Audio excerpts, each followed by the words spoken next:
Salut les amis et bienvenue sur notre plateforme. J'aimerais partager avec vous la réflexion d'un journaliste d'investigation français qui parle de la Côte d'Ivoire. Vous savez, à l'époque, quand il y avait la guerre en Côte d'Ivoire où Ouattara utilisait les rebelles et que Sarkozy de la France a utilisé l'armée française pour déloger le président Laurent Gbagbo au pouvoir, nous qui regardons à cette époque, France 24, on avait vu les images de l'armée française au palais présidentiel en Côte d'Ivoire. Mais après, ces images ont disparu. On a effacé ces images qui passaient en boucle. C'est Vanessa Bugrad qui était présentatrice du journal à cette époque.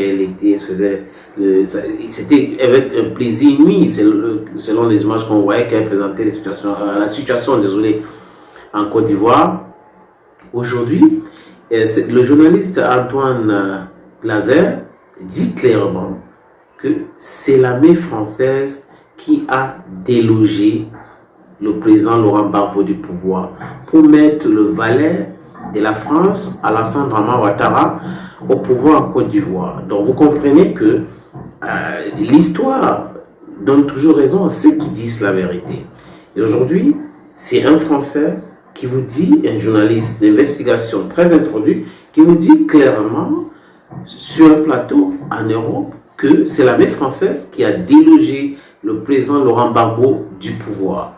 Regardons cette petite vidéo. Parce que c'est ce que vous dites. Vous dites, au fond, la puissance diplomatique de la France, c'est sa politique africaine. Bien sûr. Ce qui est inattendu. Oui, c'est inattendu, mais c'est une réalité, franchement. Moi, je suis pas une petite souris, je suis pas dans le secret des dieux, mais beaucoup de chefs d'État du monde entier, quand ils parlent à Macron, bon, en dehors, bien sûr, des problèmes européens, des dossiers précis, mais la plupart du temps, c'est de l'Afrique.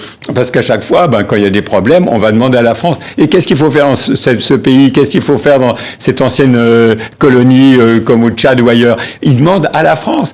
Pourquoi la France garde le poste de secrétaire général adjoint au Conseil de sécurité aux opérations de maintien de la paix? Eh bien, tout simplement parce que les opérations de maintien de la paix, c'est la France qui prépare les résolutions.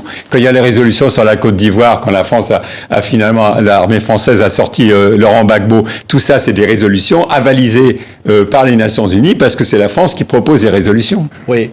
Hello la famille, c'est Claude Issiard. Je suis Bantou, ça, tu le sais. Et je regarde Bantou sur LTM TV. L'identité, c'est sacré.